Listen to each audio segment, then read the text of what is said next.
Status saya ini tersangka. Ini tersangka apa? Tersangka. Oh yang itu ya? Karena ada satu kalimat Mas. Oke, Ya. Mas, Rob jangan dikatakan di sini di tempat ini. Memang saya cuma mau katakan saya ditersangkakan oleh PDIP itu. Bukan oleh Ganjar, oleh PDIP itu. Angin mamiri di pantai Makassar sambil bermain layang-layang. Aku berdiri bersama Ganjar sambil menunggu Anies datang.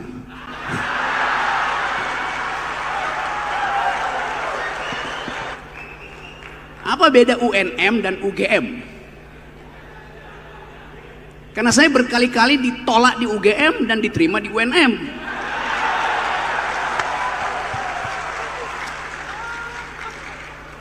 Yang kedua, untuk menghasilkan semua ide yang diucapkan oleh Pak Ganjar, ekonomi mesti tumbuh berapa persen? Tax ratio mesti diperbanyak, melebar ke berapa itu? Kan itu hal yang mesti langsung bisa dijawab itu kan, supaya kita cek fact. Kalau katakan ya ekonomi tumbuh 5%, ya pengangguran kita anak muda hari ini ada 60 juta anak muda yang potensi menganggur di 2030 tuh. Jadi pertanyaan-pertanyaan fundamental ini mesti bisa dijawab. Per hari ini ada 19,7 juta manusia Indonesia tidur malam dengan perut kosong. Karena tingkat kelaparan di Indonesia paling tinggi di Asia. Per hari ini ada 15,5 juta anak muda mengalami gangguan mental. Dan akses pada kesehatan mental hanya 2%. Jadi ini real yang mesti dijawab secara tuntas itu. Oke. Itu soal yang mesti kita olah supaya kita nggak beli kucing dalam karung itu. Seandainya pun Anda beli kucing dalam karung, nggak usah panik. Karena karungnya bolong, udah ketahuan kucingnya apa itu. Tapi saya mau menghormati satu prinsip yang kita kembangkan hari ini, yaitu tadi kata Pak Nurdin, bertengkar di dalam ide, bertengkar di dalam pikiran itu. Oke, coba saya skip dulu ini. Saya mau lihat apa pengetahuan Pak Ganjar tentang keunikan Pulau Sulawesi itu. Apakah Pulau Sulawesi bagian dari NKRI? Pertanyaan pertama. Silakan Pak Ganjar. Iya, bagian dari NKRI, masa enggak? Ini saya tahu jawabannya pasti begitu. Tapi itu jawaban ideologis. Yang saya maksud adalah jawaban ekologis. Pulau Sulawesi dikenal dengan garis Wallace. Alfred Russel Wallace 1858 menulis satu prinsip bahwa Sulawesi itu bukan bagian dari Indonesia, dia bagian dari Australia secara ekologis. Faunanya beda dengan di barat Kalimantan, dan itu persis lewat di Selat Makassar itu. Jadi kita mau supaya ada pengetahuan tambahan secara ideologis. Makassar, Ambon, Papua bagian dari NKRI. Tapi secara ekologis kita lebih dekat dengan Australia, dalam lempeng Australia. Itu juga yang menerangkan mungkin mengapa watak-watak orang Indonesia Timur beda dengan watak yang ada di barat. Kan itu yang kita sebut diversity sebetulnya tuh. Yang mesti oke. Buat ceplas-ceplos Indonesia Timur itu tidak mungkin diasuransikan pada semacam sopan santun palsu mereka yang ada di Jawa. Saya mau jujur uraikan itu tuh. Jadi sebetulnya kalau kita sebut Sulawesi adalah pulau ekologis, sekarang dia berubah menjadi pulau oligarki. Yes. Ekstraktif industri ada di Sulawesi tanpa mempertimbangkan kecelakaan ekologis tuh. Anies, Prabowo, semuanya mesti kita uji, kita kuras otaknya tuh. Ada isinya apa enggak? Makasih. Ya. Tunggu Bang Akbar. Bung Rocky, perasaan tadi kami minta Anda untuk menyampaikan pertanyaan, bukan orasi sepihak. Pertanyaannya apa selain Pulau Sulawesi itu bagian dari NKRI? Selain itu apa pertanyaannya? Saya tidak orasi. Saya kasih argumen. Oke. Ini bukan forum orasi. Semua yang saya terangkan tadi faktual base-nya di situ tuh. Nah, saya ingin seorang calon presiden itu bukan diuji datanya, paradigmanya tuh. Jadi saya terangkan itu. Ya kalau mau pertanyaan gampang aja, misalnya saya tanya dengan gampang misalnya, berapa nilai Anda berikan pada Jokowi dalam soal environmental ethics? Oke, kita terima argumen itu, Rok. Pak Ganjar, monggo. Selalu tertarik dengan Rocky yang apa disampaikan. Tepuk tangannya meriah. Oke, good. Anda tidak menyampaikan itu? Iya, memang tidak ada kemarin permintaannya, maka saya bilang, saya mau cerita apa? Boleh nggak yang bisa membantu saya soal ekonomi biru dan ekonomi hijau? Tapi jangan tanya data lagi loh. Saya sampaikan data itu ada selera. Pak Ganjar ngomongnya gede banget, nggak ada datanya. Oh, ini orang suka data. Tapi Bung Rocky hari ini meminta saya untuk berbicara paradigma. Oke. Maka kita harus menyenangkan banyak orang. Harus memberikan banyak orang termasuk yang hadir hari ini. Pak Ganjar setuju nggak ikan? Setuju. Lanjut. Apa yang mesti kita lakukan? Kita hitung. Saya tanya planner. Apakah membangun sebuah ibu kota itu ada syaratnya? Jawabnya pasti ada. Apa saja? Semua yang tadi disampaikan oleh Bung Rocky. Kondisinya, membangunnya, ekosistemnya, lingkungannya, maka orang menyebut sebagai FS. Terus jadi undang-undang. Maka siapapun yang disumpah di situ akan melaksanakan undang-undang. Kalau nggak salah begitu. Tinggal kemudian cara. Ada yang menginginkan itu 5 tahun selesai. Saya belum pernah lihat pengalaman membangun ibu kota 5 tahun selesai. Anda mau cek di Malaysia? Anda mau cek di Amerika? Anda mau cek di Australia? Silakan. Tentu prasyaratnya agak rigid. Dan itulah sebenarnya ketentuan teknis yang mesti dilakukan. Ya di COP besok kami ketemu kemarin dengan beberapa orang. Di COP besok itu juru tagih isinya. Apakah Kyoto Protocol Paris Agreement itu akan ditaati atau tidak? Apakah pengurangan emisi itu akan dilakukan atau tidak? Maka suka tidak suka kami kemudian menghitung. Kalau kemudian kita memenuhi itu semua dan kita akan lebih cepat agar tidak terjadi global warming, apa yang dilakukan? Yo, transisi energinya mesti disiapkan. Boleh ditampilkan nggak ini ya? Kita coba menghitung, lagi-lagi angka yang tidak suka saya minta maaf. Ini pernah kita pamerkan. Ini contoh saja. Kalau kita mau melakukan transisi energi, kita membuat satu model. Saya undang ahli, karena saya tidak punya kemampuan untuk mengarang ini. Saya undang mereka. Model capaian persentase energi baru terbarukan. PLN sudah membuat analisis, ada air, geothermal, matahari, angin, yang kemudian orang mengatakan itu lebih hijau, lebih ramah. Pak Ganjar, ini pertanyaan duta besar Belanda waktu itu. Kan Anda masih pakai coal sekarang untuk energi Anda. Apakah Anda akan merubah? So pasti, kan kita udah sepakat itu. Tapi kami tidak bisa dengan tiba-tiba seperti maunya orang lain. Karena kami punya itu. Maka teknologinya kami kasih contoh. Oh, kita kerjasama kok. Ada salah satu proyek umpama yang dengan Jepang. Ada Itochu waktu itu mengerjakan. Ada teknologi namanya ultra super critical. Tapi apakah akan terus menerus? Tentu ketika kesepakatan lingkungan yang lebih baik, ayo kita komitmen bersama-sama. Oh, ekspor kita terkait dengan batu bara juga keluar. Anda juga menggunakan. Maka kita mencegah dan mengurangi. Selebihnya kemudian kita hitung. Kalau kita menggunakan teknologi yang ada, menggunakan sumber daya energi yang ada, kita mesti memperbaiki, mencegah, mengurangi kerusakan lingkungan. Kita hitung kira-kira nilainya 1.317 triliun. Kemudian saya ambil datanya ke Menkes, ternyata akibat polusi 17,8 triliun. Maaf sekali lagi saya carikan angka. Maka dari situ kemudian kita memunculkan bahwa 1.300 triliun untuk transisi energi kita bisa kita siapkan perencanaannya dengan baik. Lalu apa yang dibutuhkan? SDM-nya bagus, orang bekerja, investasi muncul. Apa sih ujungnya? Salah satu contoh aja yang tadi Bung Rocky sampaikan, Sulawesi ya, dengan kondisi Walasi menyampaikan mineralnya banyak dan hari ini terjadi kerusakan. Oke, ketika kita menghitung seperti itu, mari kita perbandingkan dengan pola ini.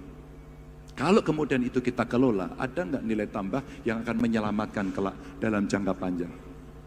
Itu artinya yang sekarang diramaikan adalah teknologi baterai kelas dunia. Kita punya itu, punya kesempatan itu. Kenapa tidak kita ambil? Bagaimana menjaga lingkungan? Oke, kita ambil orang bagaimana best practices mining yang mesti kita lakukan. Oh. Setelah itu, SDM yang kuat, yang membangun, ada berapa? Butuh berapa lama kita persiapkan mereka untuk kemudian dia bisa mengisi itu. Tapi dalam waktu tertentu tidak bisa, kita mesti kolaborasi, nggak bisa sendirian.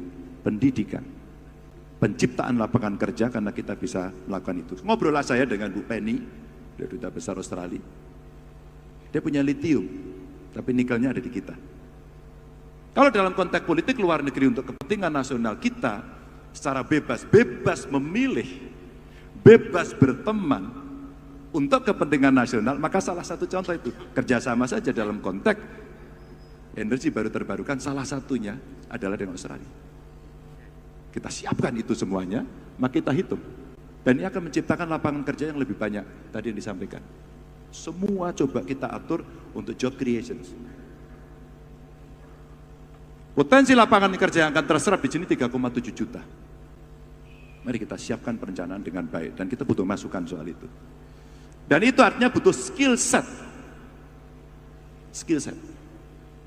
Karena ini lebih detail dan tadi tidak detail, saya detailkan. Ya. Mereka yang mengerti teknologi lingkungan, teknologi pangan, data scientist, dan mereka yang bisa mengolah material yang ada. Ini yang bagus, gitu, Bung Rocky. Ya, oke, saya kasih ulasan ya. Ya, silakan, dengan senang hati. I'm talking about paradigm. Bukan soal data kuantitatif itu. Saya kasih contoh kontrasnya tuh. Negara paling makmur di seluruh dunia, kira-kira 20 tahun lalu, namanya Nauru. Di sebelah New Zealand itu. Nauru itu pendapatan per kapita tertinggi bertahun-tahun karena mengekspor dan mengeksploitasi tambang fosfat. Sekarang dia negara paling miskin yang bahkan mau dievakuasi oleh PBB itu. Karena habis tambangnya. Jadi Anda bayangkan dalam 20 tahun negara paling kaya itu berubah jadi negara paling miskin. Anda terbang ke Nauru, Anda lihat bangkai-bangkai mobil di situ, dibiarin aja. Mobil mewah di situ hilang. Pulau itu jadi pulau racun. Saya bicara soal ecological footprint. Bukan soal berapa anggaran yang akan ditumpahkan ke Kalimantan. Jadi dalilnya adalah itu. Coba kita bikin kalkulasi terbalik itu. Ada AMDAL nggak di Kalimantan? Nggak ada. Setelah Presiden Jokowi memutuskan untuk pindahin ibu kota, secara politik harus pindah. Lalu Presiden bilang, universitas di Indonesia Timur, silahkan periksa AMDAL-nya. Lah udah diputusin, ngapain periksa AMDAL? AMDAL itu harus mendahului keputusan politik. Itu etika di dalam ilmu lingkungan itu. Itu kayak naruh gerobak di depan kuda. Yang gak jalan. Jadi ini soalnya tuh. Yang ingin kita tahu. Nah dasar-dasar ini, dasar-dasar berpikir ekologis, itu yang mesti kita ucapkan bagi generasi yang saya bilang tadi. Generasi yang tumbuh di dalam kecemasan ekologi itu. Kita bisa input ke dalamnya tuh seluruh APBN kita. Tetapi semakin banyak kita input, semakin kerusakan terjadi justru. Tapi Presiden Jokowi akan bilang, Rocky Gerung hoax, berbohong. Lihat dari drone, tutupan hijau kita memang bertambah. Tapi hijau lapangan golf beda dengan hijau hutan. Logikanya begitu. Jadi sekali lagi Pak Ganjar, ucapkan sesuatu supaya generasi baru, generasi muda yang 60% masih menahan suaranya sebagai undecided voters atau swing voters itu tahu bahwa Ganjar Pranowo bicara dua hal yang menjadi grammar dunia. Satu soal lingkungan, dua soal security global itu. Oke, saya tugaskan itu dibicarakan di sesi berikutnya, bukan di sini, tapi di UGM. Silakan, Mas. Oke. Terima kasih atas penugasannya. Hari ini saya jadi petugas Rocky. Thank you, Bung. Tapi boleh saja, dikit ya, dikit aja. Saya sepakat. Karena isu lingkungannya ada, tapi hari ini kita pada posisi ini. Gak ada sebuah keputusan tiba-tiba terus besok semuanya energinya hijau, besok energinya biru. No. Ekonomi hijau kita sampaikan, saya kasih slide ekonomi biru. Mudah-mudahan yang muda tertarik. Dan ini butuh anak muda untuk terlibat. Hari ini, stand position kita adalah di sini dan akan melakukan transisi. Dan kita menyiapkan itu. Tapi tidak hari ini hasilnya. Maka kenapa saya berdiri di sini dan menyampaikan gagasan itu? Ekonomi hijaunya saya contohkan satu saja tadi yang terkait dengan energi. Yang kedua, ekonomi biru. Ini yang terjadi. 77% wilayah kita laut. Namun sektor maritim ini kontribusi kalau kita bicara dari sisi duit 7,6% dari GDP. Ya. Dan angka-angka ini sekali lagi saya tidak akan merepotkan Bapak Ibu, hanya untuk memberikan visual bahwa yang saya omongkan itu dihitung. Kami tidak asal ucap. Kami tidak mau kemudian memberikan sesuatu, ini dieksekusi apa enggak ya? Karena betul Bung Rocky menyampaikan, karena ini akan menjadi catatan, maka sangat hati-hati. Gak bisa hanya dengan populisme saya katakan no, sana bilang yes, saya no, sana yes. Kita balik juga gitu, gak bisa. Ada juga wisata sebagai potensi ekonomi yang tanpa mengeksploitasi. Ini masukan dari bawah, saya tampilkan. Dari potensi yang ada ini, kita punya kok sebenarnya blue carbon credit. Anak-anak muda kita tahu ini. Tapi kita tidak terlalu optimal ini. Maka dalam konteks hubungan luar negeri, kepentingan ekonomi, ASEAN, dalam kepemimpinan kita di ASEAN, mestinya kita bisa membawa ini untuk keluar. Inilah ekonomi baru saya sebut. Hijau, biru saya kelompokkan. Dan kalau kemudian proses transisi ini dilakukan, bisa berhasil, maka tadi saya coba catat apa yang ada. Mana tadi saya tulis catatannya dari Bung Rocky. Nauru, fosfat. Dia tidak melakukan downstreaming kok. Dieksploitasi dan jual begitu saja kok. Maka apa? Sudah dia jual, habislah dia. Kalau dalam teori ekonomi, mohon maaf kalau saya keliru nanti dibetulkan.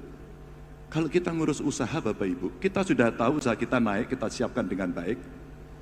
Tiba-tiba lingkungan eksternalnya berubah.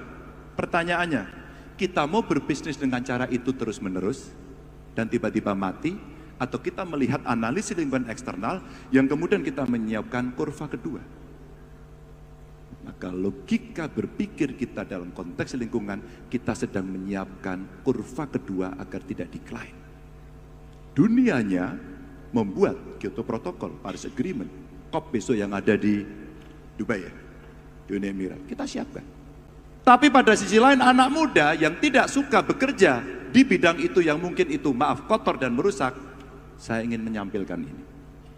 Anak-anak muda kita bisa geser ke sini. Kalau ini menjadi kekuatan ekonomi kreatif yang tumbuh, maka itu menjadi sebuah deposit yang akan kita gunakan ketika situasi menjadi sangat darurat.